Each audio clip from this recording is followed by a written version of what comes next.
Welcome to We Don't Have Cookies with your host, Jason Marshall.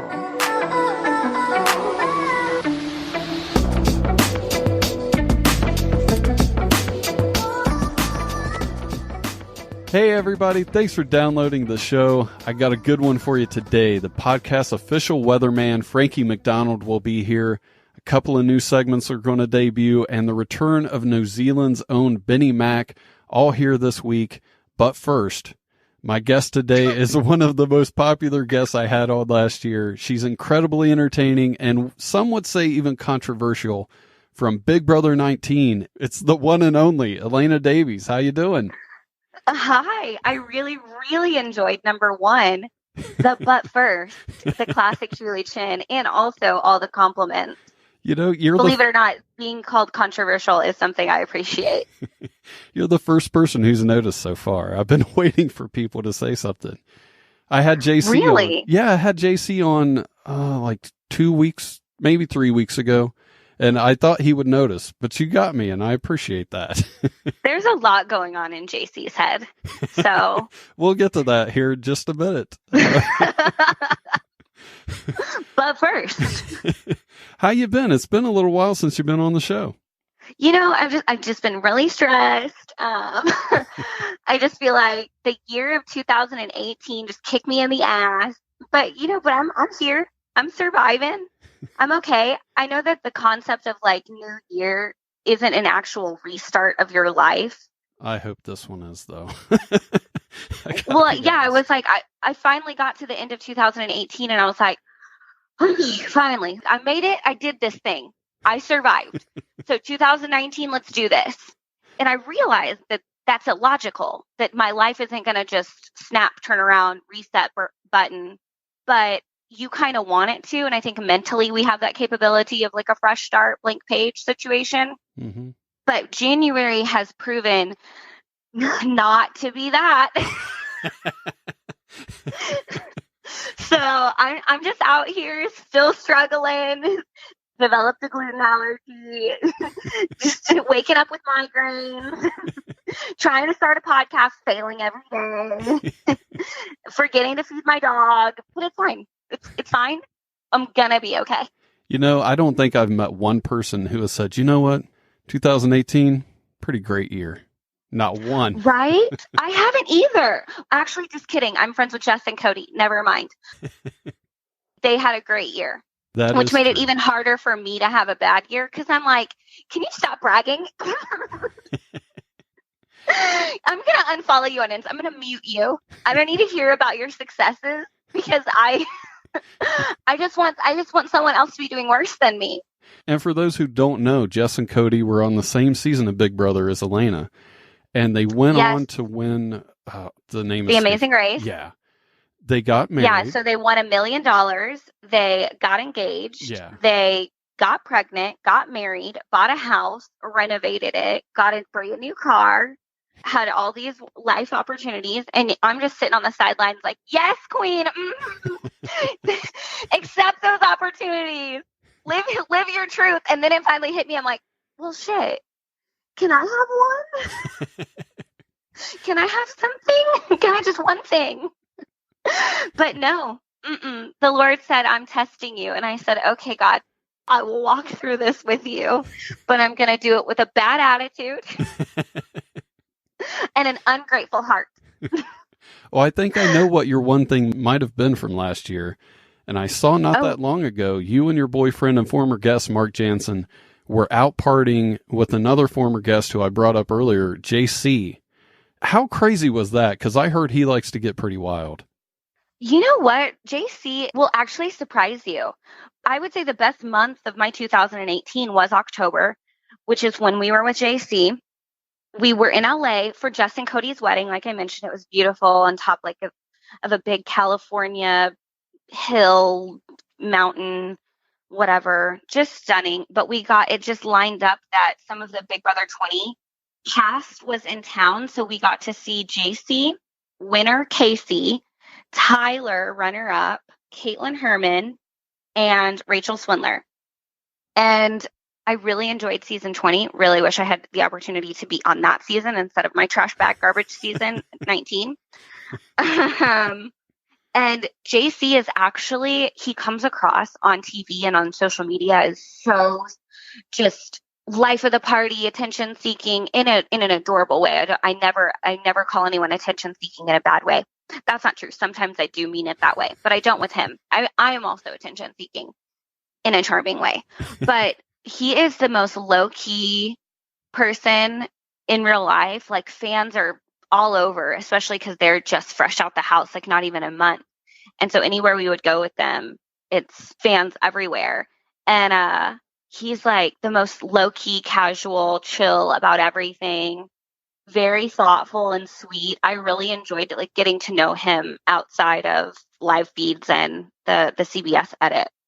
Casey is also just the most down to earth, exact same person in real life. Legitimately had a crush on her. She just went Instagram official with her girlfriend Nice. like a couple days ago, and it was just hard to like that Instagram picture because I was like, I kind of want to be with her, you know? Something else not going my way. Why can't Casey be interested in me? I don't know. She just came into a lot of money. Very attractive. She's just got this like swag to her. Like, you just can't get around her and it's just like, oh, whoa, what are these feelings? Very interesting. But yeah, I enjoyed getting to know all of them. They're a great cast. It was a really great season. It's been forever since I saw you mention this on Twitter, but it was one of those things where I jotted it down because if you were going to come back, I wanted to ask you about this. Oh, I'm so curious. Normally when I'm on Twitter, I'm like high on Unisom. I'm like very upset about something. So this should be good.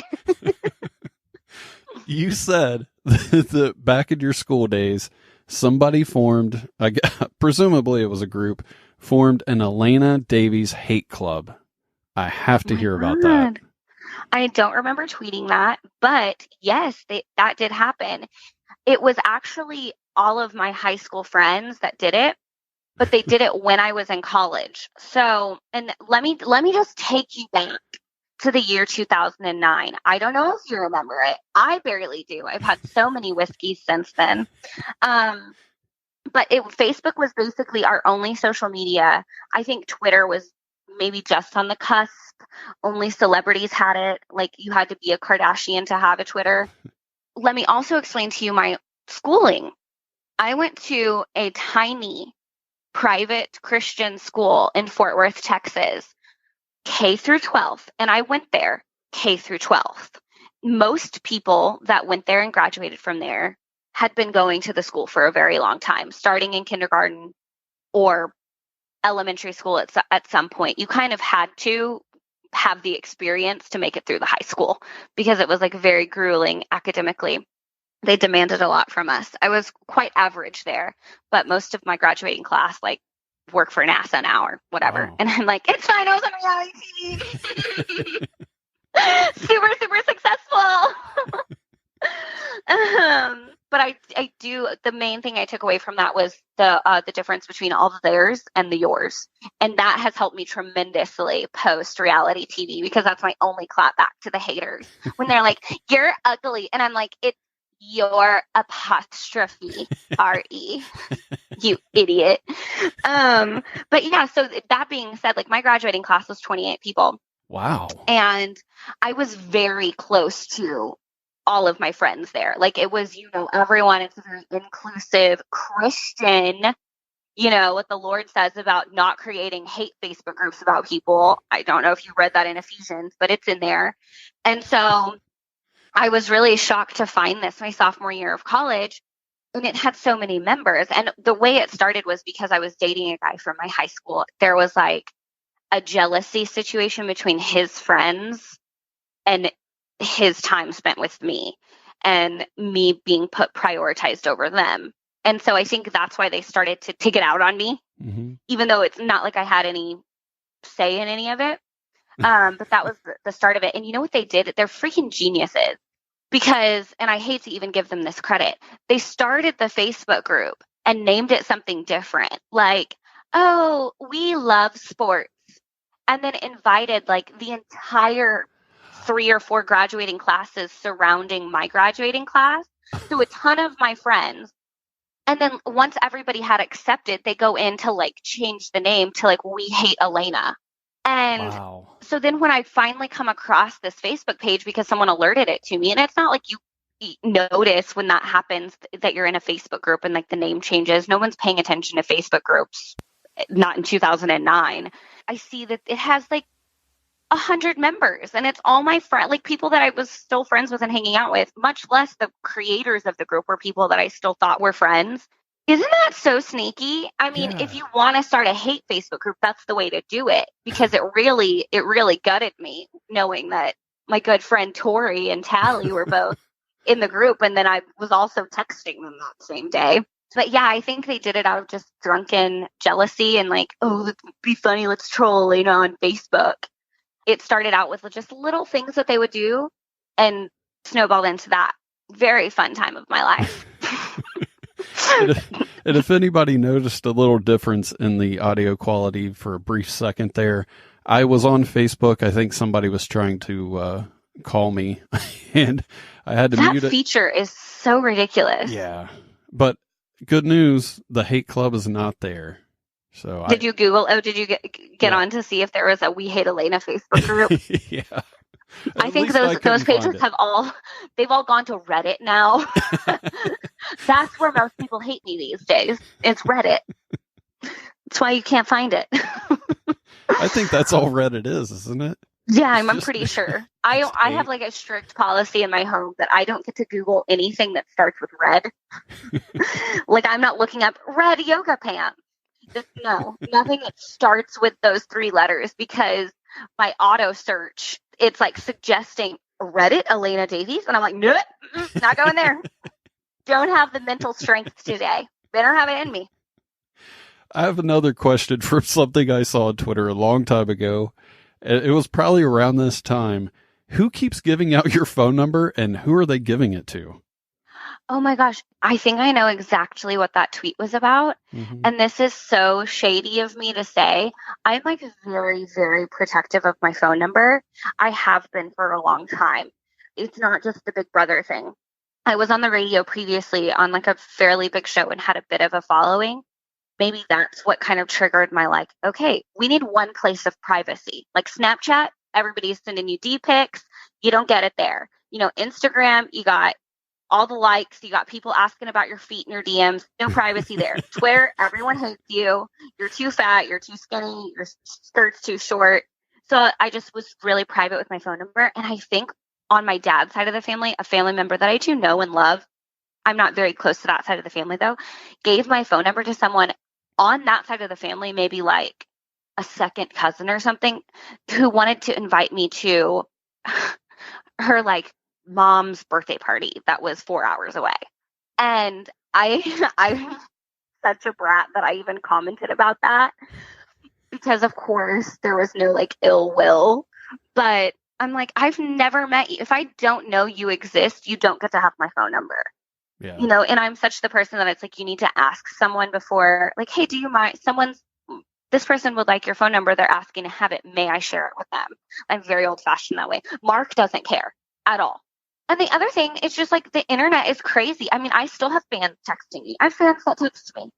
And that pisses me off, because there's so many websites that have like all of your information on it. I probably shouldn't even be saying this, because now people are going to go try to find my phone number and text me.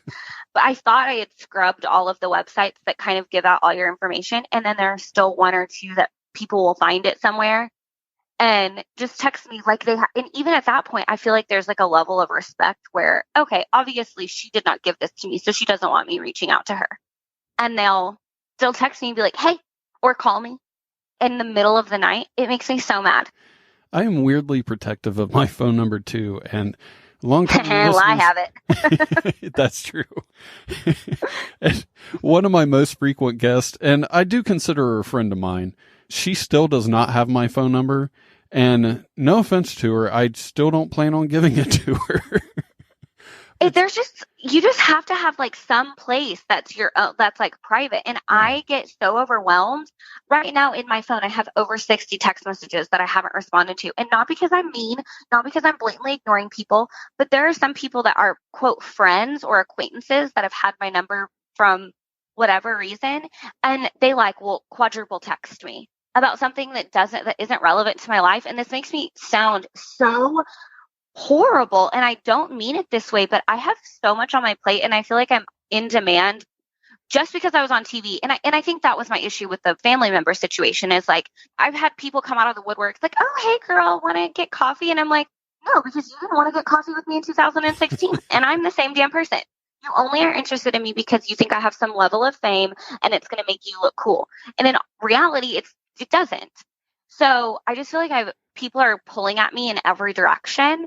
And I just want one place that I have some control, and I still don't even have it in my text messages. I don't. So I'm like, nobody else needs to have my phone number, because if I can't text this many people back, there doesn't need to be an extra text in my phone. And that's one thing I try to do if a celebrity gives me their number. I hardly ever save it in my phone because I think, well, they just gave it to me for that one-off thing. There's no reason to keep it. And if I lose my phone, now somebody else has it. And if they get a hold of that person, I'm the reason, and I don't want that to happen. I don't know. Well, I wish the world thought like you.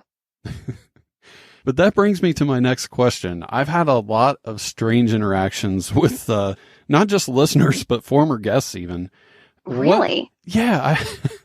I don't want to get too far into this, but one of my former guests, I ended up canceling on them for a specific reason. And what I did, they called me, I think it was 27 times between 11 a.m. and 2 p.m. and sent me 10 different emails and even had their wife try to call me. What? Why? Because I told them that I didn't want them to be on the next episode that they were scheduled for. And they were pleading their case as to why it was around Christmas time. They said I was going to ruin their entire Christmas. And wow. Who knew you had so much power over people? That's amazing, honestly. I didn't think it was that big of a deal, but what he said, you're I just was going to ruin Christmas. Changed my mind. And you have ruined the spirit of Christmas in this poor man. How do you sleep? That's awesome. We made up since. I've had him back on the show. My wife was not happy about that. She said he was never allowed to be in our house again, but I found a way around that and just called him. But what's your weirdest story, either in person or online, with a fan or more likely a hater? Oh, God, I have a lot. I was actually just thinking about this earlier because I ran to go get lunch real quick on my way home. And of course, it was during lunchtime in the DFW Metroplex, which means that everywhere is going to take forever. And I was kind of annoyed, and I pulled up to the window, and the guy's asking me if I want ketchup or this or napkins or whatever. And it's like he saw a ghost. I was like, you good? And he was like, you're Elena. And I was like, oh, hey, yeah, I am. And he could just barely make it through talking to me and handing me, my order. And it was the cutest thing. And it honestly turned my day around. But he was just so cute about it. And it totally made my day. But there has been times where I've been like, wow, this is a weird encounter. Or this went somewhere I didn't want it to. And I have a couple I'll share with you really quickly. I'm not throwing shade at these people. The number of times I've had to say this on this podcast, damn. Right when Mark and I moved into our new neighborhood, days after, we have an alleyway where the garages kind of live. And I was leaving to go to an appointment, and this lady just full blown did not look before she backed out of her driveway and just drove right into my car. Ooh. And I was like, well, how's that for a welcome to the neighborhood? And of course we switched information. And so she had my little business card that had my name and my email on it that I'll just give to people. I found later, I guess it did have my phone number on it because she called and she clearly didn't deal with her own life responsibilities. That was a husband situation. And I'm like, mad respect for you, lady. I do the same thing, but with my mom. So she's like, I don't know my insurance. I'll have to get it from my husband, yada, yada. So she calls me later to give me her insurance. And she had legitimately Googled me or looked me up on Instagram or something. And because she had no idea who I was when she drove into me. But then she knew who I was. And now she still to this day will invite me over to dinner, which is so sweet. And she's she's truly the nicest lady ever. But it's you, You drove your car into my car, and now you want me to come over for wine. I'm like, what? And the same thing happened in this house, same but different. Right when we moved in, a few months later, we posted on Instagram, like, hey, we're in our new house. I did like a little thanks to my realtor who helped us find this place, but we're just renting. So she didn't get paid to help us. And so I wanted to give her a little shout out, but I made sure I like did it right. I like edited out the numbers on our house and kind of cropped in so you couldn't really see what our house looked like. And she even warned me too. She was like, don't post it immediately because the house stuff will still be in the MLS system. So like another realtor could without too much work be able to find your address. So wait until it's out of MLS.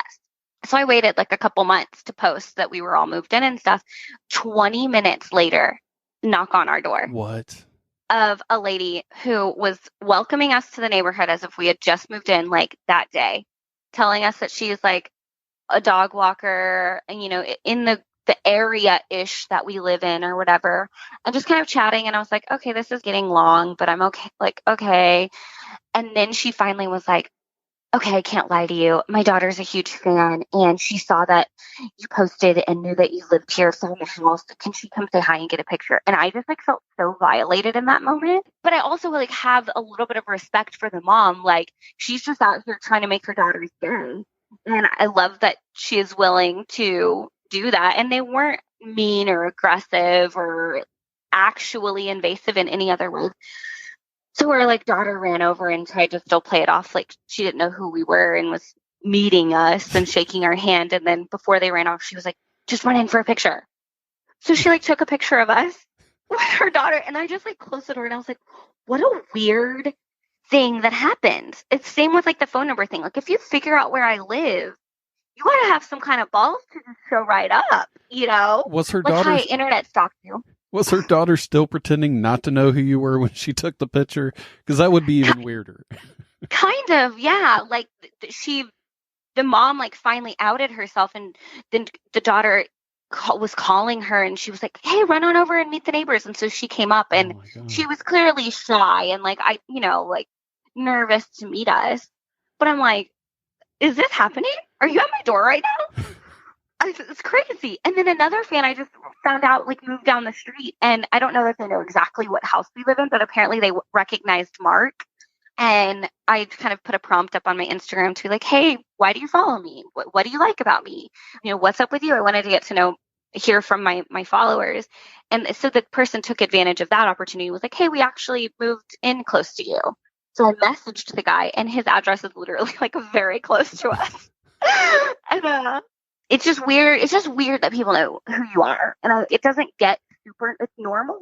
It's normalized, but it doesn't get to be where you still don't come across situations where you're like, okay, I'm kind of shocked this just happened. Yeah. Very weird. One thing that kind of caught me off guard is we're friends on Facebook.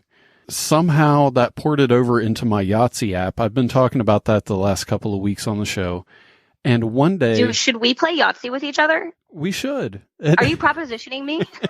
I love Yahtzee. Okay. Yes, it told you that I was on Yahtzee, didn't it? Well, I was looking to see how close I was to the weekly goal they have.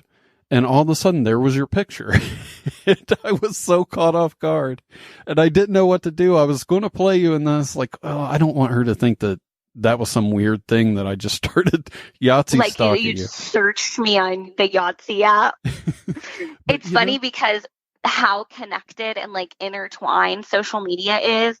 There has been times in the past where, and all girls are crazy, so I don't even feel bad for outing myself in this way. But like, I'm talking to a guy, I'm like, he's acting shady, like I don't know what's going on, and you like find different ways to follow up with them, and like he's not texting me back, like you're like checking this map, and I'm like headed over to Venmo to see like what his Venmo activity is, and then I'm like, oh, I know he's on my Fitness Pal, so I'm like, I'm gonna see like what he ran at the gym this morning, and like if he had a protein for breakfast. Like there's so many ways to creep on people now. It is insane. And just the times that I've had to get super creative to creep on someone and find them is astounding. And now I know I can also do it in a Yahtzee app. So thank you. You know, one of the weird. And you're on. I will whoop your ass at Yahtzee. Probably not an average, but I still gotta talk shit. That's who I am. One of the weirdest experiences of my life was through Yahtzee because they have a chat feature where you can talk to each other. I'm always pretty nice. If somebody wants to talk, I talk to them. This lady, it started after I talked to her just initially.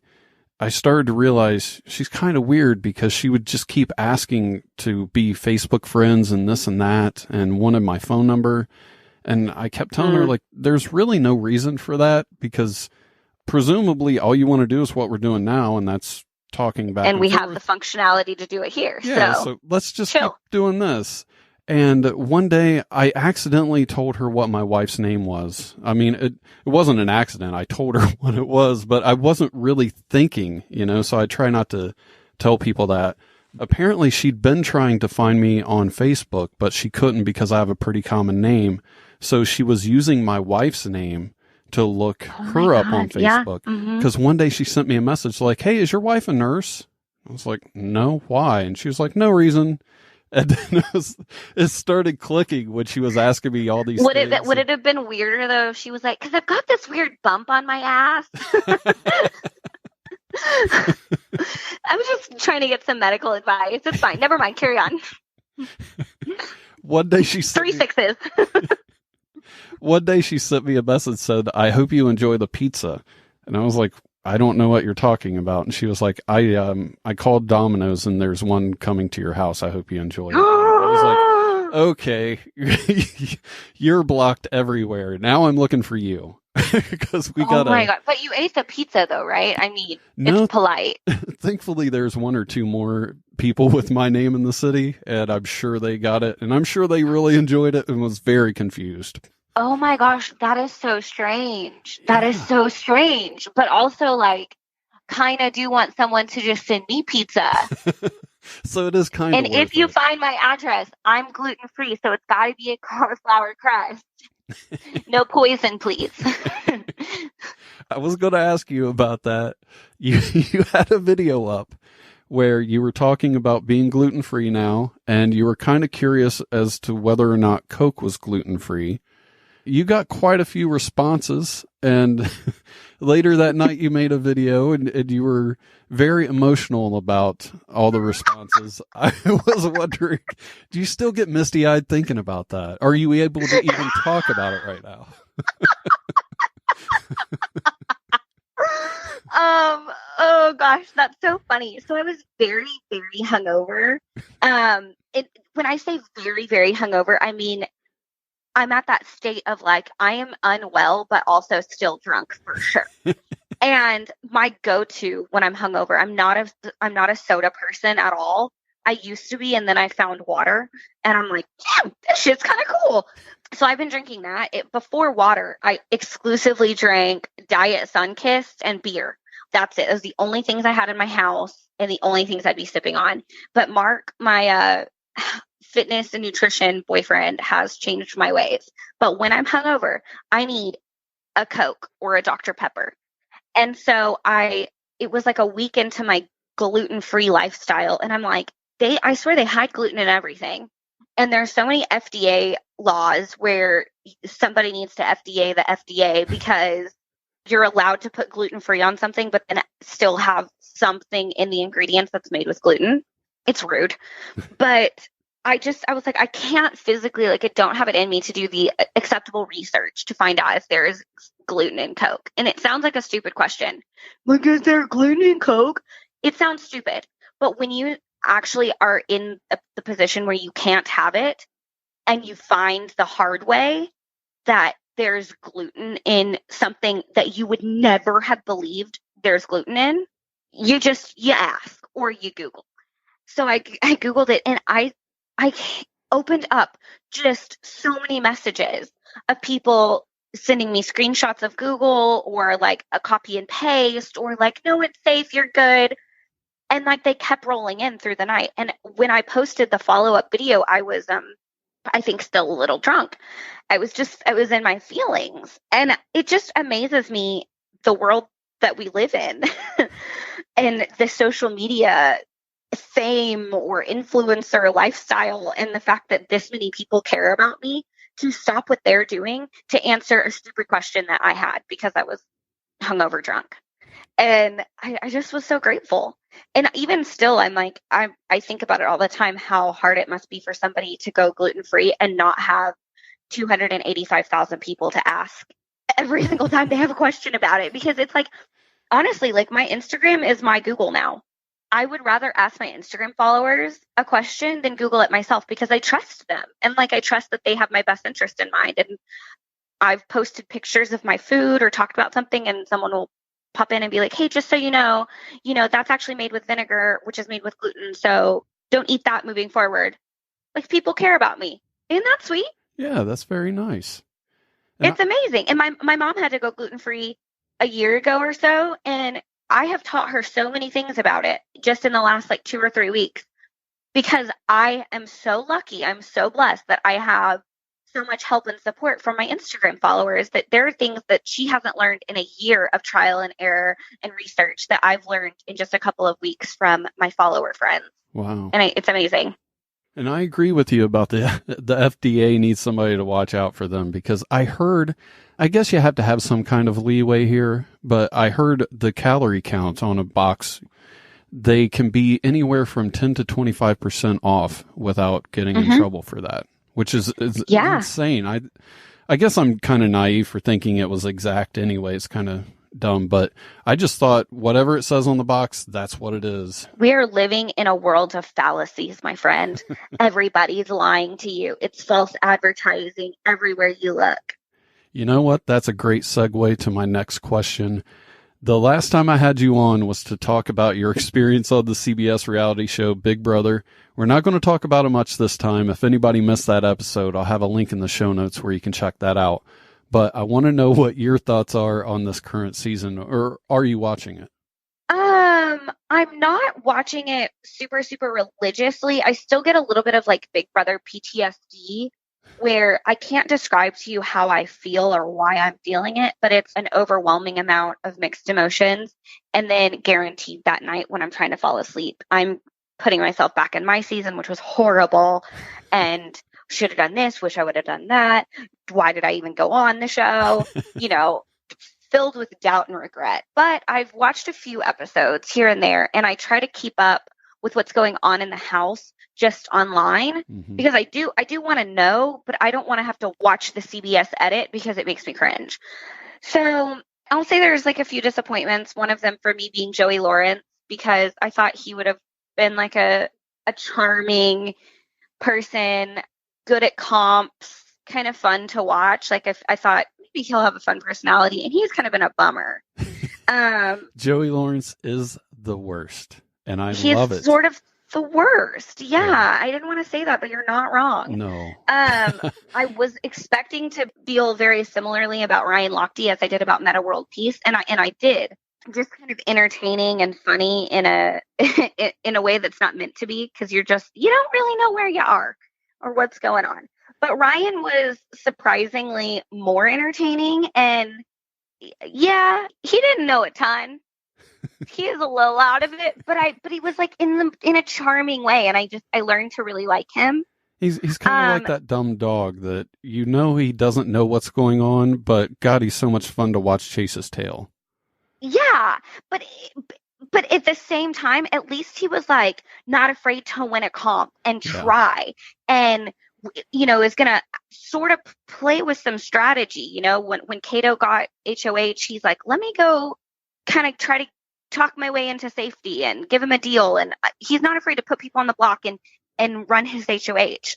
Well, the best part of that with an ounce of strategy. When he went to Kato, he basically told him, yeah, I had an alliance that had everybody in the house except for you. But you, And I want to work with you now.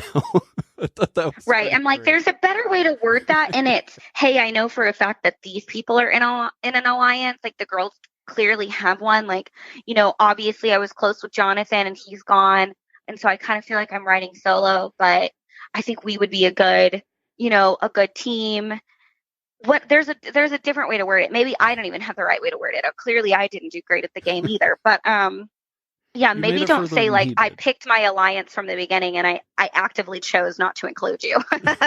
Maybe leave that part out, Ryan Lochte.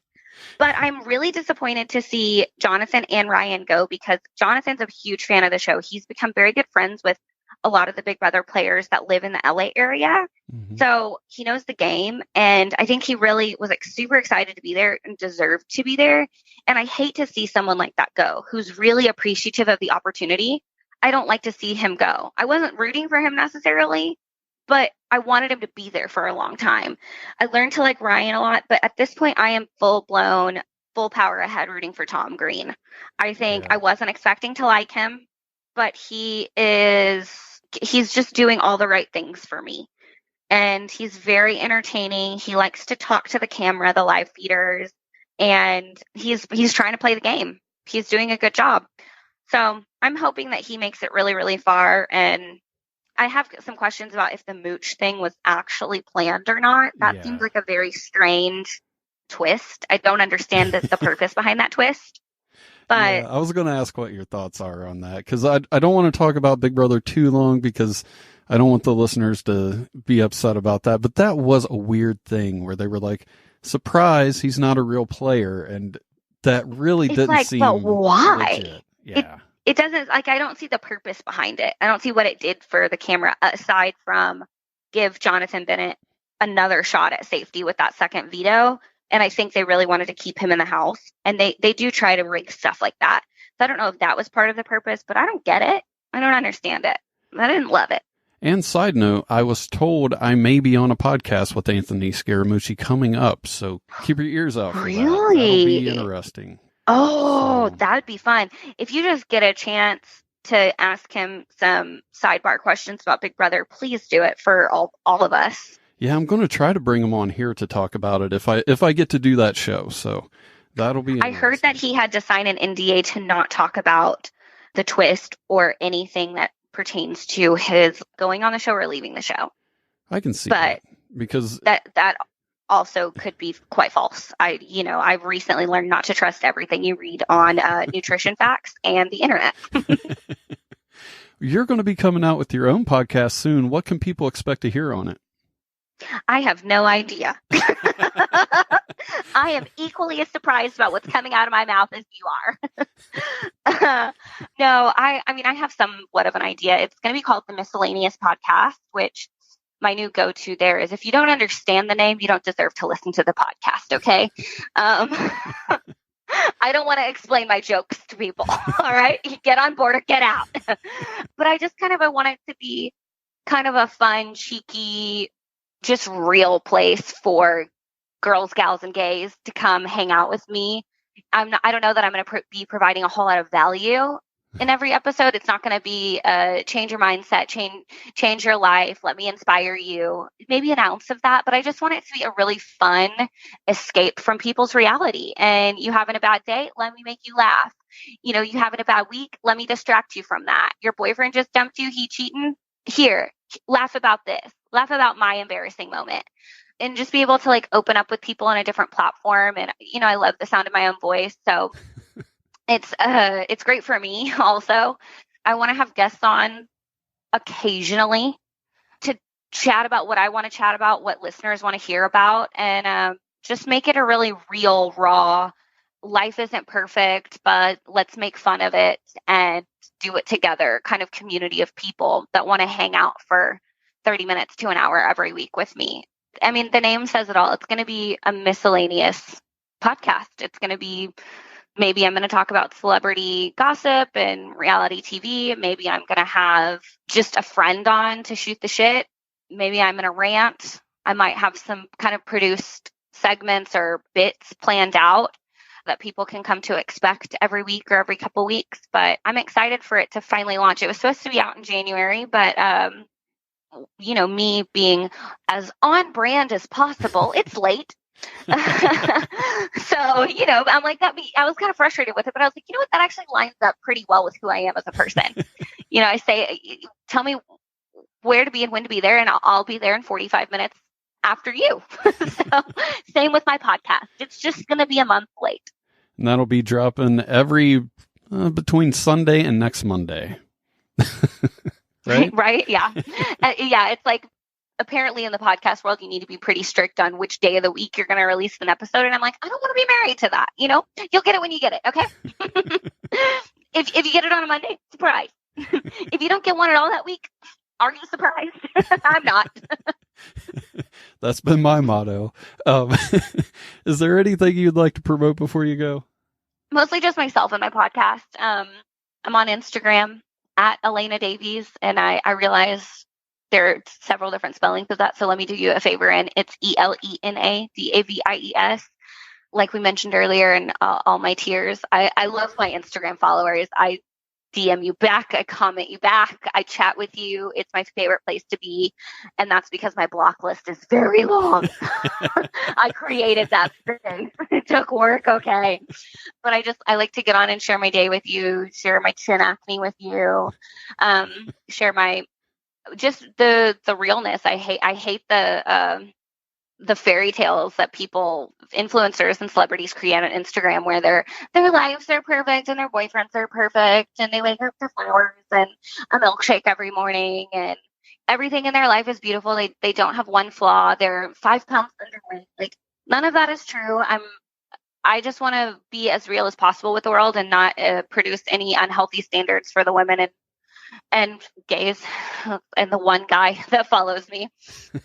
That's me. That they're not doing enough in their life. And so I just try to get like down and dirty with everybody and be pretty authentic on there. And that's kind of my mission on Instagram and part of my mission on my podcast once I finally have it.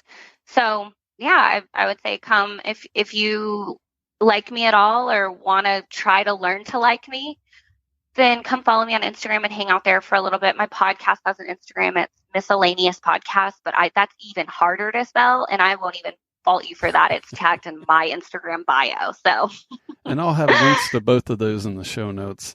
And I appreciate that, making it easy for people. A listener named John the Songman sent a song in about you after your last appearance. I'm going to play that during the break. Shut up. I wouldn't get too excited, but it was very nice of him. Did I say that my dream was to have a song written about me? Really? Did I say? I mean, it is one of those. I really want that. I've talked about it even when I was on the radio before, Big Brother. I just want a song written about me, and so I wouldn't have been shocked if I had mentioned that on your last podcast as someone wrote it about me. Well, there we go. But I guess making dreams come true. I just manifested the hell out of that song. Well, I want to thank you for being on. Is there anything else you want to say before we go? No, I just have to compliment you because you're very good at your job. Like you make it an interesting place and you do your research and you're easy to talk to. And I've been interviewed so many times and I've enjoyed thoroughly both times getting to talk to you. So I'm just impressed with your podcast and your format and your ideas and the way that you navigate an interview. I had a really good time. Well, I really appreciate that. And now that we're all warmed up, I'm going to hit the record button and we will be good to go. Perfect. I have so many more jokes. All right, guys, I'm going to take a quick break. I'm going to play that song by John the Songman, and I will be back. Want to contact the show? Send an email to jason@wedon'thavecookies.com or call 929-266-9342 and leave a voicemail. This is Mark Jansen from Big Brother 19 and MarkJansenFitness.com, and you are listening to We Don't Have Cookies. My name is Elena Davies, and I'm off to the bar to see the movie Avatar with my friend Scar, because we're going to be going there to eat from the cookie jar, and it is not that far, because I'm wanting to show the world I'm a big, big star. My next guest hasn't been on the show since the 3-year anniversary episode. He's one of your favorite classic people on the show, and the only person to be an official co-host of the podcast. All the way from Auckland, New Zealand, it's the one and only Benny Mack. How you doing? I am good. I'm receiving you loud and clear. Nice. Frickin' heck. Jay Marshall. It's an honor to have you on the line, bro. This is amazing. It's been a long time. What have you been up to? I have been, I've been doing crazy shit. I've been working on my van. I've been painting the hell out of it. We've upgraded the rig.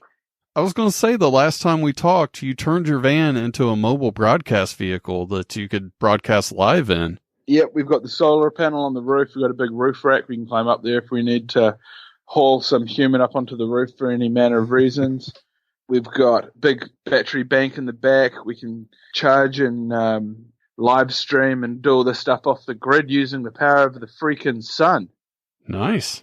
I've just gone and got a little box trailer for the back of it for $2,000. Wow. And it's great. Yeah, it's a little ripper. You know, when I'm not working on the film set, I can go out and harvest a few of those, e-scooters. Have you heard about them? That's all the rage. Yes, I have.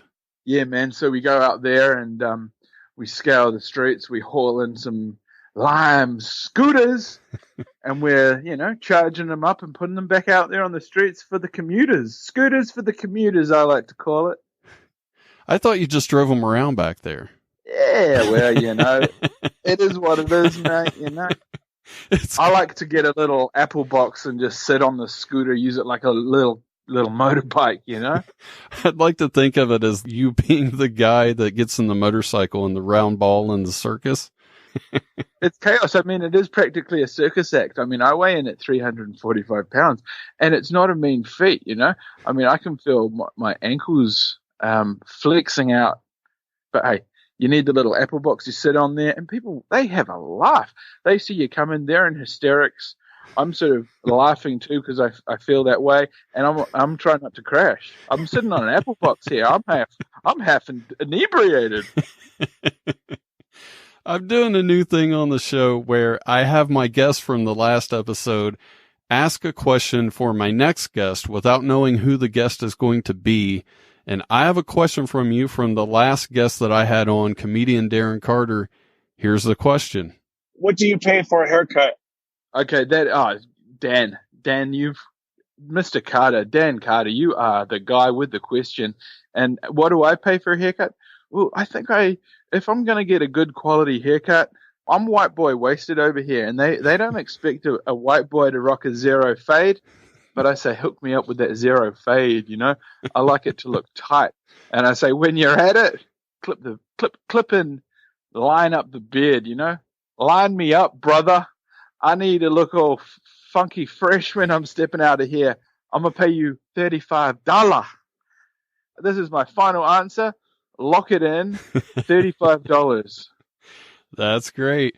Unfortunately, Benny is a very busy guy. He has to go, but hopefully you'll be back on soon. I'm rushed off my feet, honestly. I've got some limes to juice. I've got some bird scooters to apprehend. I'm a busy guy, Very understandable. Here's Frankie with the latest in the weather. We don't have cookies. Stay prepared. Starting this Monday, what is the weather going to be like? It's going to be really cold in Vancouver, British Columbia, on the west coast of Canada. And up around New York, it's going to bring lots of rain. New York City. And what can people do to be prepared for that? Have your rubber boots, raincoats, and rain suits ready. Make sure to have your umbrellas ready. Don't even walk so far when it's heavy rain. And where can people find your book? Amazon.com and Barnes & Noble bookstore website in the States. All right, and I'll have a link to that in the show notes, as well as the Frankie MacDonald action figure and the Frankie MacDonald bobblehead. Is there anything you would like to say before you go? Frankie MacDonald t-shirts on www.thelostcause.com. It's Frankie Says Be Prepared shirt. That is a great shirt. I recommend everybody go buy one of those. It's great to have you on, and I look forward to having you on next week. Yes, best of luck to you. I'm Frankie MacDonald. Do you have a Dumbass of the Year nomination, idea for the show, or just want to say hi? Send an email to jason@wedon'thavecookies.com or call 929-266-9342 and leave a voicemail. I'd love to hear from you, especially if you leave a voicemail for me to play on the show. That number is 929-266-WDHC. That's 929-266-9342. And as always, I'll have the contact info in the show notes. For the second week in a row, I got another listener-submitted segment to play on the show. Last week, Frankie was on and did an impression of a man eating 50 hot dogs, and it inspired listener Chris Doyle to send this in. Welcome to this week's Fun Fact Factory. Thank you to Frankie MacDonald for this week's topic, hot dogs. Did you know there's a National Hot Dog and Sausage Council that has a proper hot dog eating etiquette?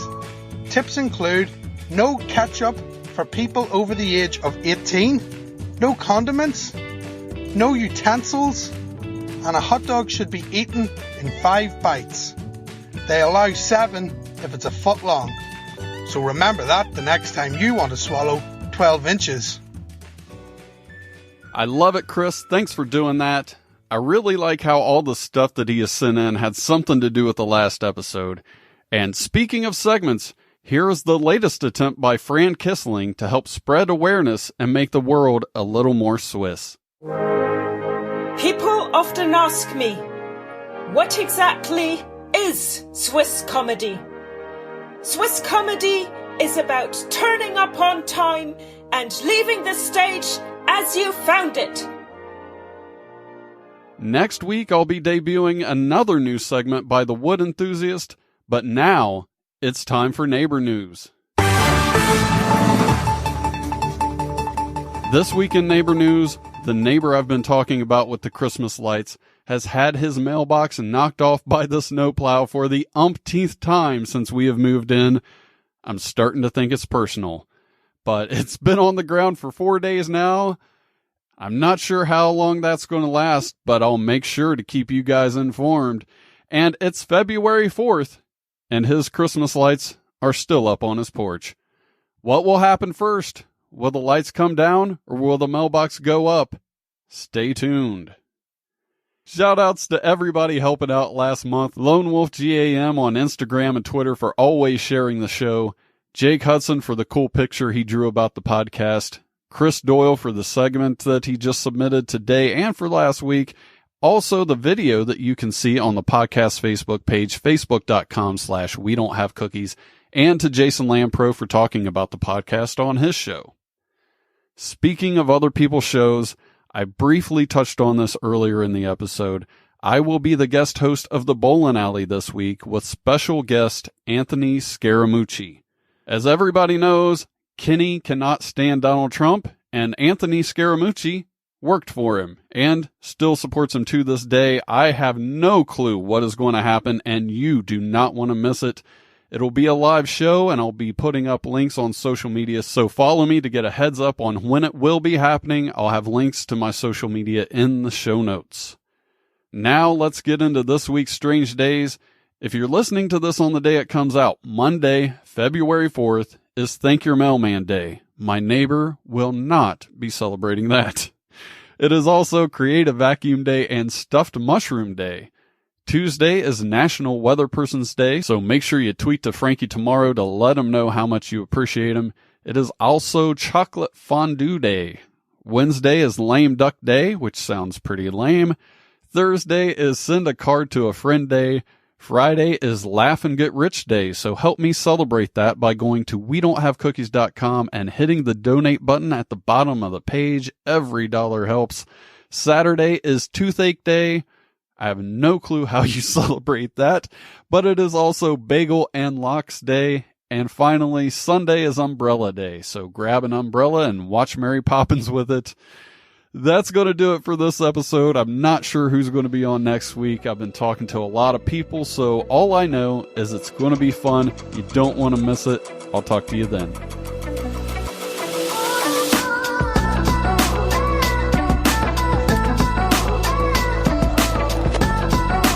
Thanks for listening. Tell your friends about the show and leave a review. See you next time.